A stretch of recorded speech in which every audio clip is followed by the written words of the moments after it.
Good afternoon વિદ્યાર્થી મિત્રો, Saint Xavier સ્કૂલના ઈ ક્લાસમાં આપ સૌનું હાર્દિક સ્વાગત છે. ધોરણ 8 ઈ સામાજિક વિજ્ઞાન વિષયમાં પાઠ 4 ભાગ 1.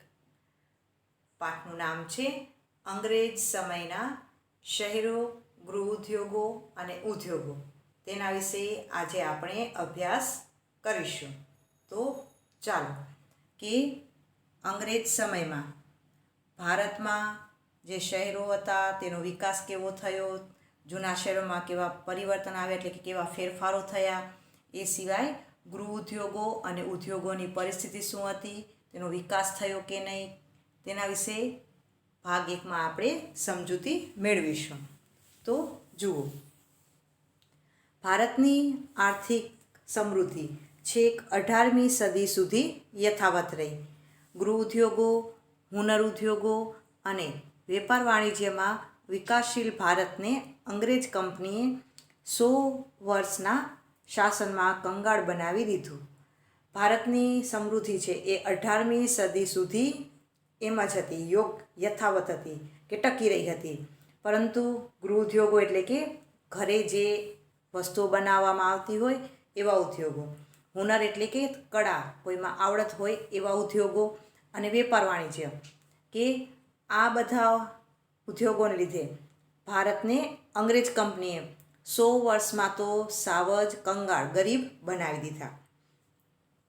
ઈસ્ટ ઇન્ડિયા કંપનીએ ઇંગ્લેન્ડના ઉદ્યોગો માટે કાચા માલનું સંસ્થાન અને માલ વેચવાનું વિશાળ બજાર બનાવી દીધું હતું. આથી ભારતના ગૃહ ઉદ્યોગો અને ખેતીની દુર્દશા થઈ અને જેના કારણે ભારતના ગામડાઓ પડી ભાંગ્યા અને આ સમયે નવા શહેરો વિકસ્યા અને દિલ્હીનો વિકાસ થયો. આપણે સૌ જાણીએ છીએ કે અંગ્રેજોએ પોતાની સત્તા સ્થાપ્યા બાદ ભારતમાંથી કાચો માલ લઈ નિકાસ કરવામાં આવતી અને ફરીથી ભારતમાં જ તેનું રૂપાંતર કરી અને માલ વેચવામાં આવતો હતો.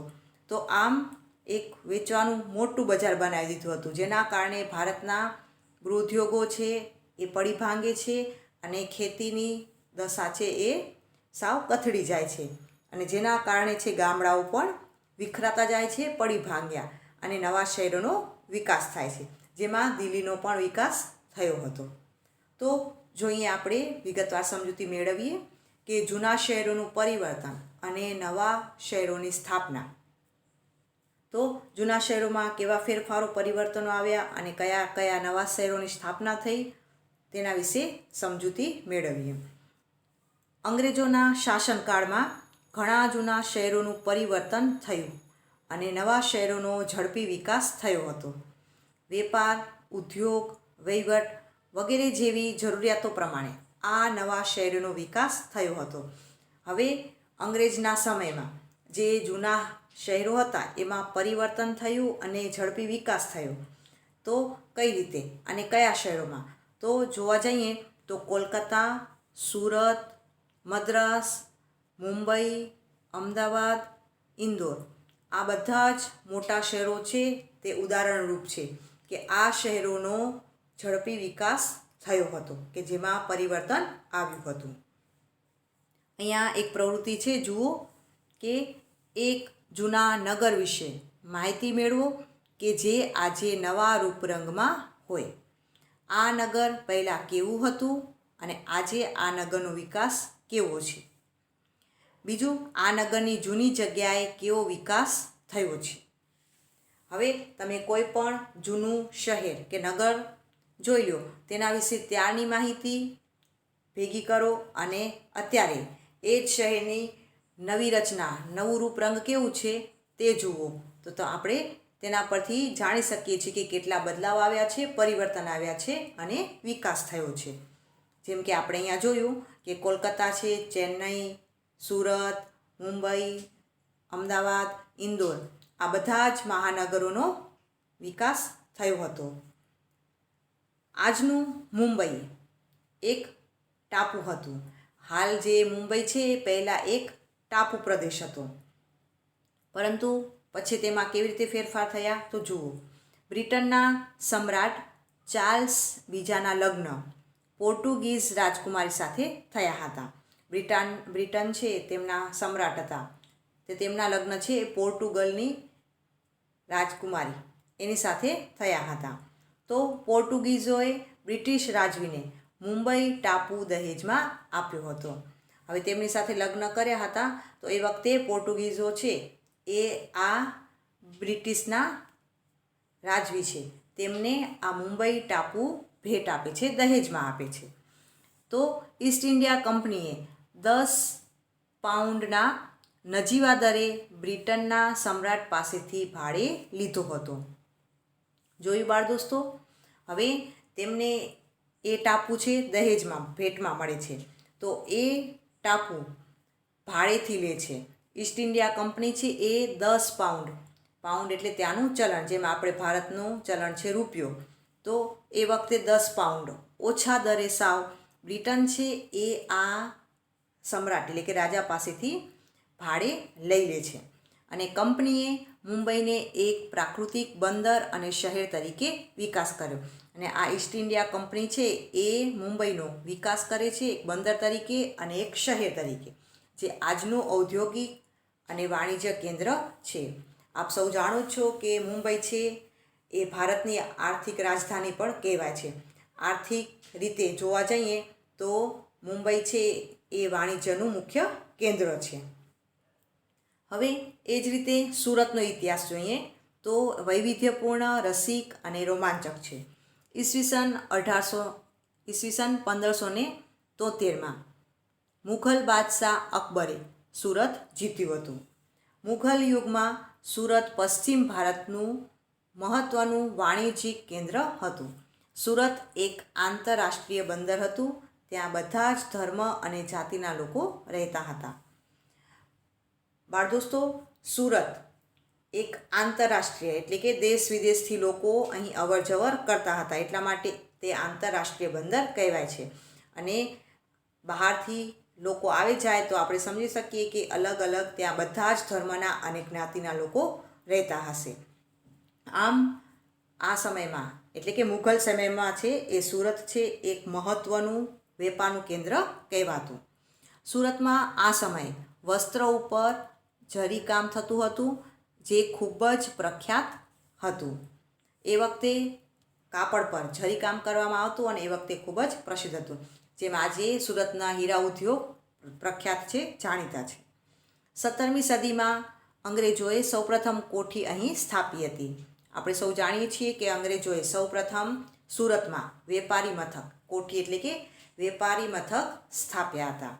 આ સમયે સુરતમાં ફિરંગીઓ, ડચ અને અંગ્રેજોના ગોદામો અને કારખાનાઓ પણ હતા.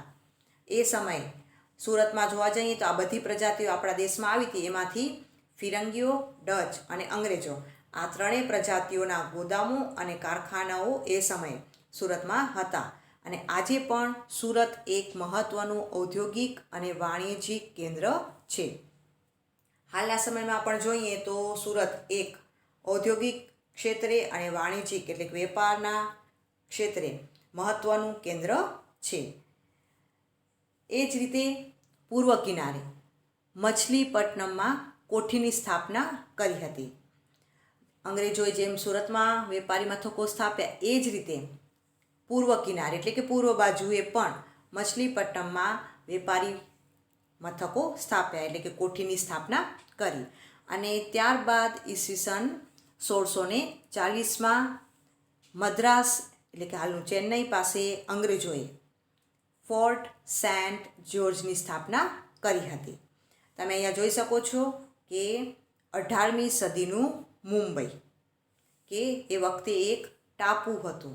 જેમ તેનો વિકાસ થતો ગયો તેમ તેમ તમે જોઈ શકો છો કે હાલ ત્યાં વસ્તી વધારે છે. સમય જતાં તેની આસપાસ એટલે કે આજનું મદ્રાસ શહેર વિકસ્યું છે. ઈસવીસન 1698માં અંગ્રેજોને સુતનતી, કાલીઘાટ અને ગોવિંદપુર નામના 3 ગામોની જમીનદારી મળી. કંપનીએ ત્યાં કિલ્લો બાંધી અને વસાહત સ્થાપી. અંગ્રેજોને 1898માં આ 3 ગામની જમીનદારી મળે છે. ખાસ યાદ રાખજો, સુતનતી, કાલીઘાટ અને ગોવિંદપુર ત્યાંની જમીનદારી મળવાથી ત્યાં તેઓ કિલ્લાઓ બાંધે છે અને વસાહત એટલે કે રહેઠાણ સ્થાપે છે. તેને ફોર્ટ વિલિયમ નામ આપ્યું. ખાસ યાદ રાખજો, આ વસાહતને ફોર્ટ વિલિયમ નામ આપવામાં આવે છે અને આ વિસ્તાર છે પછીથી કોલકાતા શહેર તરીકે વિકાસ પામ્યું. જોયું, અહીંયા રહેઠાણ માટે સ્થાપે છે, પછી એને ફોર્ટ વિલિયમ નામ આપવામાં આવે છે અને આ વિસ્તાર છે એ એક શહેર તરીકે વિકાસ પામ્યો કે જે કોલકાતા તરીકે ઓળખાય છે. આમ અંગ્રેજોએ શહેરોનો આ રીતે વિકાસ કર્યો. અંગ્રેજોએ વેપારી મથક તરીકે મુંબઈ, મદ્રાસ અને કોલકાતાનો વિકાસ કર્યો છે, જે આધુનિક ભારતના મહાનગરો બન્યા. એ સમયે અંગ્રેજોએ આ શહેરોનો જે વિકાસ કર્યો હતો, તો જોવા જઈએ તો આજના સમયમાં આ શહેરો છે એ મોટા નગરો, મહાનગરો છે. ખાસ યાદ રાખજો, મુંબઈ, મદ્રાસ એટલે કે ચેન્નઈ અને કોલકાતા, આ 3 શહેરો મહાનગરો બન્યા છે. તો આમ જૂના શહેરોમાં પરિવર્તન આવ્યું અને શહેરોનો વિકાસ પણ થયો કે જે અંગ્રેજોએ કર્યો હતો. હવે વાત કરીએ નવીન રાજધાની દિલ્હી. હાલ આપણે જાણીએ છીએ કે ભારતની રાજધાની દિલ્હી છે. અહીંયા તમે ચિત્ર જોઈ શકો છો રાષ્ટ્રપતિ ભવનનું. વર્તમાન સમયમાં તમે દિલ્હીને આધુનિક ભારતના રાજધાની રૂપમાં જુઓ છો. તે એક સમયે સલ્તનત અને મુઘલ શાસનમાં રાજધાનીનું નગર હતું. પહેલાં જ્યારે રાજાશાહી હતું, રાજાઓનું ચલણ હતું, ત્યારે એટલે કે મુઘલ શાસનમાં પણ દિલ્હી છે એ રાજધાનીનું નગર હતું અને વર્તમાન સમયમાં પણ ભારતની રાજધાની દિલ્હી છે.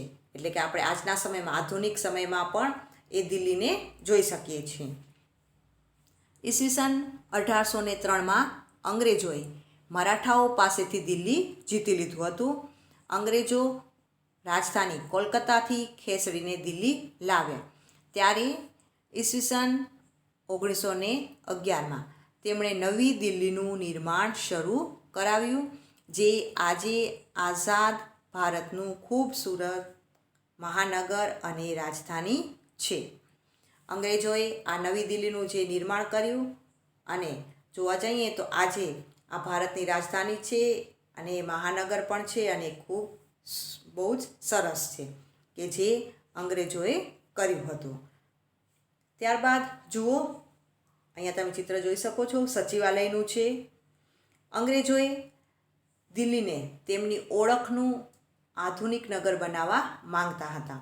આથી દિલ્હીના કેટલાક જૂના બાંધકામો જેવા કે કિલ્લા, ઇમારતો, બગીચા, મસ્જિદો વગેરે તોડીને અંગ્રેજોએ તેમના માટે સુરક્ષિત નગર બનાવ્યું.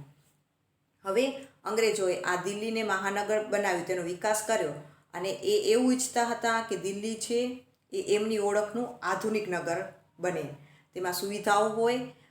અને એના માટે અંગ્રેજોએ શું કર્યું, તો જે દિલ્હીમાં કેટલાક જૂના બાંધકામો હતા, જૂની જે રચના બનેલી હતી, જેમ કે કિલ્લા બનેલા, ઇમારતો હતી, બગીચા, મસ્જિદો, આ બધી જ જૂનવાણી લાગતી હતી, તો તેમને તોડી અને પોતાના માટે સુરક્ષિત નગર બનાવ્યા હતા. ત્યારબાદ તેમણે રેલવેની સ્થાપના બાદ દિલ્હી કિલ્લાની બહાર વિસ્તરવા લાગ્યું. તેમણે આ બધી તો બાંધકામમાં સુધારો કર્યા, એ સિવાય તેમણે દિલ્હી કિલ્લાની બહાર વધતું જ ગયું. જૂની દિલ્હીથી દક્ષિણમાં આવેલા રાયસીન પહાડી વિસ્તારમાં હાલની નવી દિલ્હીનું નિર્માણ શરૂ કર્યું. એડવર્ડ લુટિયન્સ અને હર્બર્ટ બેકરને નવી દિલ્હીની ડિઝાઇનની કામગીરી સોંપવામાં આવી હતી. હવે નવી દિલ્હી એમને બાંધકામ કરવું હતું, તો એ વખતે એડવર્ડ લુટિયન્સ અને હર્બર્ટ બેકર, આ 2 વ્યક્તિઓને તેની ડિઝાઇનની કામગીરી સોંપવામાં આવે છે. નવી દિલ્હીમાં વાઇસરોય હાઉસ એટલે કે હાલનું રાષ્ટ્રપતિ ભવન આપણે જે છે દિલ્હીમાં આવેલું છે, તે રાજપથ માર્ગ, સરકારી વહીવટની ઇમારતો, સચિવાલય, આ દરેક જે છે એ વગેરેની યાદગાર ઇમારતોનું નિર્માણ કરવામાં આવ્યું અને નવી દિલ્હીના નિર્માણમાં લગભગ 20 વર્ષ લાગ્યા હતા. જે પણ દિલ્હીમાં સ્થળો આવેલા છે તેના બાંધકામમાં ફેરફાર કરી અને નવું નિર્માણ કરવામાં આવ્યું. અને તે કામગીરીને જોવા જઈએ કે દિલ્હીના નિર્માણમાં લગભગ 20 વર્ષ લાગ્યા હતા. ત્યારે આ આધુનિક નગર બન્યું હતું ને જેમાં અંગ્રેજોએ પોતાની ગમતું કામ કરાવ્યું હતું. અહીંયા થોડું જાણવા જેવું છે તો જુઓ. જૂની દિલ્હી વિશે જાણો. યમુના નદીના કિનારે વસેલું દિલ્હી અલગ અલગ સમયે 14 વખત રાજધાનીનું નગર રહી ચૂક્યું છે. આ બધી રાજધાનીઓમાં શાહજહાં દ્વારા સ્થાપિત રાજધાની સૌથી સુંદર હતી, જેને શાહજહાનાબાદ કહેવામાં આવતું, જેની સ્થાપના ઈસવીસન 1639માં થઈ હતી. જૂની દિલ્હીમાં લાલ પથ્થરનો બનેલો લાલ કિલ્લો, ચાંદની ચોક, ફૈઝ બજાર, જામા મસ્જિદ વગેરે આવેલા છે. આ જૂની દિલ્હી હતી, જેમાં લાલ પથ્થરનો બનેલો, જેને આપણે લાલ કિલ્લો કહીએ છીએ, અને ચાંદની ચોક, ફૈઝ બજાર, જામા મસ્જિદ આ બધા જ વિસ્તાર છે એ જૂની દિલ્હીમાં આવેલા છે. જામા મસ્જિદ ભારતમાં આવેલ ભવ્ય મસ્જિદોમાંની એક છે. એ સમયે નગરમાં સૌથી ઊંચી જગ્યાએ આ મસ્જિદ આવેલી હતી. ત્યારબાદ હવે આપણે વાત કરીએ ગૃહ ઉદ્યોગો, કે જે લોકો ઘરે વસ્તુઓ બનાવી અને પોતાનું ગુજરાન ચલાવતા હતા એવા ઉદ્યોગો. તો તેની પરિસ્થિતિ શું હતી, તેમાં વિકાસ થયો કે નહીં, કે પડી ભાંગ્યા, તો તેના વિશે આપણે જોઈએ. આ સિવાય પણ આ સમયે ઔદ્યોગિક વિકાસના કારણે ઘણા શહેરોનો વિકાસ થયો હતો. મોટા ઉદ્યોગોના વિકાસના કારણે ભારતના ગૃહ ઉદ્યોગો પડી ભાંગ્યા. બાળ દોસ્તો, અંગ્રેજોએ મોટા નગરોનો વિકાસ તો કર્યો, પરંતુ તેની સામે ભારતના ગૃહ ઉદ્યોગો પડી ભાંગે છે. ઔદ્યોગિક વિકાસના કારણે શહેરોનો ઝડપી વિકાસ થતો જાય છે, જેના કારણે નાના ઉદ્યોગો છે એ તેની સામે ટકી શકતા નથી અને પડી ભાંગે છે. અંગ્રેજો ભારતમાં આવ્યા તે પહેલાં ભારતના ગૃહ ઉદ્યોગોનો સુવર્ણ યુગ હતો.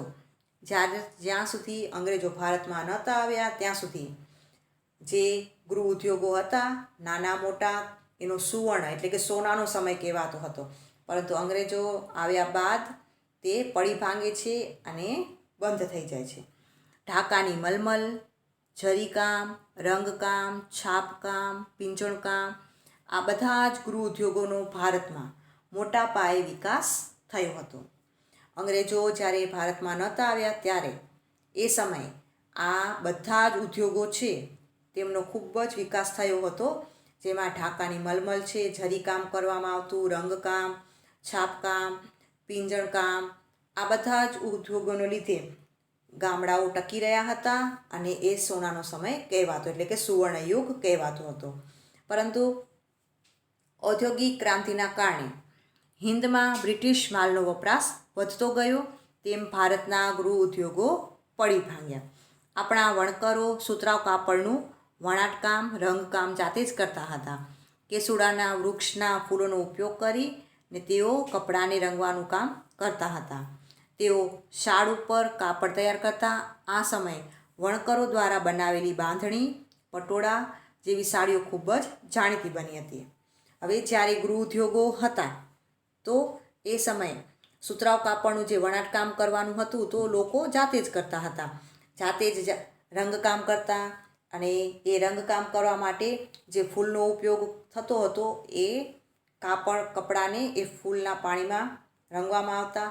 એ સિવાય શાળ ઉપર કાપડ તૈયાર કરવામાં આવતું અને એ કાપડમાંથી બાંધણી છે, પટોળા છે, એ સાડીઓ પણ લોકો દ્વારા તૈયાર કરવામાં આવતી હતી. આમ ગૃહ ઉદ્યોગો ત્યારે વિકાસ પામ્યા હતા, પરંતુ અંગ્રેજોના આવ્યા પછી ગૃહ ઉદ્યોગો પડી ભાંગે છે. ગામડાઓમાં બીજા અનેક ઉદ્યોગોનો વિકાસ પણ થયો હતો, જેમ કે અશુદ્ધ લોખંડને મેળવીને તેને ભઠ્ઠીમાં ઓગાળીને શુદ્ધ લોખંડ બનાવવામાં આવતું. તે શુદ્ધ લોખંડ વેપારીઓને વેચવામાં આવતું. આવા અનેક ગૃહ ઉદ્યોગોના કારણે ભારતની ગ્રામ અર્થવ્યવસ્થા મજબૂત હતી, જે ઔદ્યોગિક ક્રાંતિના કારણે પડી ભાંગી. અંગ્રેજો દ્વારા ભારતમાં ઔદ્યોગિક ક્ષેત્રે જેમ જેમ વિકાસ થતો જાય છે તેમ તેમ ભારતના ગામડાઓમાં જે નાના મોટા ગૃહ ઉદ્યોગો હતા એ ધીરે ધીરે પડી ભાંગે છે. એક સમય એવો હતો કે ગામડાના ગૃહ ઉદ્યોગોનો વિકાસ ખૂબ સારો રહ્યો હતો, પરંતુ ઔદ્યોગિક ક્રાંતિને કારણે આ ગૃહ ઉદ્યોગો પડી ભાંગે છે. અહીંયા અશુદ્ધ લોખંડ હોય છે તેને ભઠ્ઠીમાં ઓગાળીને શુદ્ધ બનાવવામાં આવે છે અને એ લોખંડ છે એ વેપારીઓને વેચવામાં આવતું હતું. તો આમ ધીરે ધીરે અનેક ગૃહ ઉદ્યોગો છે એ પડી ભાંગે છે અને એના માટે ઔદ્યોગિક ક્રાંતિ જવાબદાર છે. ત્યારબાદ જુઓ, આપણે જોયું કે ગૃહ ઉદ્યોગો પડી ભાંગ્યા, જેના માટે અંગ્રેજ પ્રજા ભારતમાં આવવાથી આ બન્યું છે. હવે ત્યારબાદ છે ઉદ્યોગો વિશે માહિતી, જે આપણે હવે પછીના ભાગમાં જોઈશું. તો આજે આપણે જોયું કે જૂના શહેરોમાં પરિવર્તન કઈ રીતે આવ્યું, જૂના શહેરોનો વિકાસ થયો અને ગૃહ ઉદ્યોગો પહેલે કેવા સારા હતા, કેટલો વિકાસ થયો હતો, પરંતુ ધીરે ધીરે ઔદ્યોગિક ક્રાંતિને કારણે પડી ભાંગે છે. તો બાળ દોસ્તો, આપનો દિવસ શુભ રહે. Thank you.